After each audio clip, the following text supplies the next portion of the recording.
In digital Marathi, जनतेच्या हक्काचं व्यासपीठ। अंबरनाथ रेल्वे स्थानकापासून अवघ्या 100 मीटरवर नगरपालिकेने बेकायदेशीरपणे अधिकृतरित्या डम्पिंग ग्राउंड उभारले होते।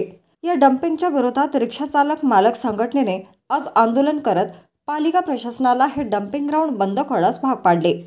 अंबरनाथ शहरातील जोशीकाका रामदास पाटील रिक्षा चालक संघटनेने आज पालिकेवर धडक मोर्चा काढला।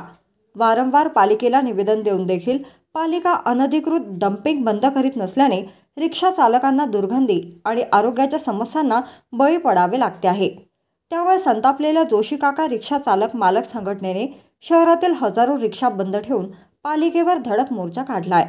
अखेर या प्रकरणी पोलिसांनीही मध्यस्थीची भूमिका बजावत हे अनधिकृत डम्पिंग ग्राउंड बंद करण्याबाबत पालिकेने लगेचच निर्णय घ्यावा अशी विनंती केली। त्यानुसार अंबरनाथ पालिकेने डम्पिंग ग्राउंड सध्या बंद करणार असल्याचे लेखी पत्र रिक्षा संघटनेला दिले आहे। तसेच संबंधित जागेवरील संपूर्ण कचरा त्वरित उचलण्यात येईल असे पालिकेने लेखी आश्वासन दिले आहे। आज 7 ते 8 महिन्यापासून हे जे झोपण्याचा जे सोंग नगरपालिका घेते हे जनतेसमोर आलंय। यांच्या कुठल्याही गोष्टीला आम्ही भुलत नाही। आम्ही 2 ते 3 वेळा इथे पत्रव्यवहार केला, पत्र दिले, पत्र देऊनही आम्ही आमचं समाधान होईल अशी अपेक्षा आम्ही केली होती पालिकेकडून। पण आम्हाला फक्त चॉकलेट, यांच्याकडे मोठे मोठे डेअरी मिल्क चॉकलेट हे चॉकलेट देतात। आम्ही आमची नगरपालिकेमध्ये एक विश्वास ठेवून आमची सामान्य जी जनता आहे, जी रिक्षा चालक आहेत, जे आपल्या कुटुंबाचं एक प्रतिनिधित्व करतात, ते काहीतरी यांच्यावरती विश्वास ठेवून यांच्यावरती भरोसा ठेवून ती लोक मागे हटतात। पण यांच्या कुठल्या दिशेला आम्ही भुलणार नाही।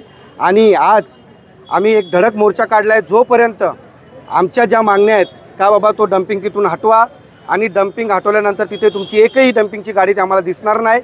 आणि तेही आम्हाला नगरपालिकेकडून शिवमकडून लेखी पाहिजे का याच्यानंतर तिथे कुठलाही कचरा डंप केला जाणार नाही, ही मागणी आमची आहे। आता सध्या तुम्हाला याच्यापूर्वी बऱ्याचशा संघटनांनी तिथे पत्रव्यवहार केला। आज मी तुमच्या माहितीसाठी सांगतो का राजकीय नेते जे अंबरनाथचं प्रतिनिधित्व करतात, आमदार साहेब झाले, खासदार साहेब झाले, हे कुठे गेलेत? आज एवढा मोठा प्रश्न आहे। आज हजारो रिक्षा चालक आहेत, त्यांचे हजारो कुटुंब आहेत। तो विचार करा, आज त्यांच्याशी तुम्ही खेळता। ते फक्त तुम्ही ते त्यांच्या कॉन्ट्रॅक्टरदारांना घेऊन त्यांचं फक्त पोट भरण्याचं काम करू नका। ह्या अंबरनाथच्या जनतेचा विचार करा। येणाऱ्या काही महिन्यामध्ये इलेक्शन लागणार आहेत। इलेक्शनचा प्रतिउत्तर माझा रिक्षा चालक आणि त्याचं कुटुंब तुम्हाला प्रतिफेड केल्याशिवाय राहणार नाही।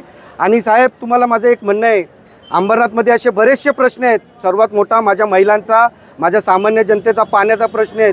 कोटी कोटी रुपये कुठे कुठे खर्च करून साहेब ते करण्यापेक्षा ह्या जनतेला ज्याची गरज आहे पाण्याची त्याच्याकडे लक्ष द्या साहेब। याचा परतफेड तुम्हाला भेटेल। नाहीतर ही जनता आता हुशार झाली आहे, येणाऱ्या इलेक्शनला तुम्हाला तुमची जागा दाखवल्याशिवाय राहणार नाही।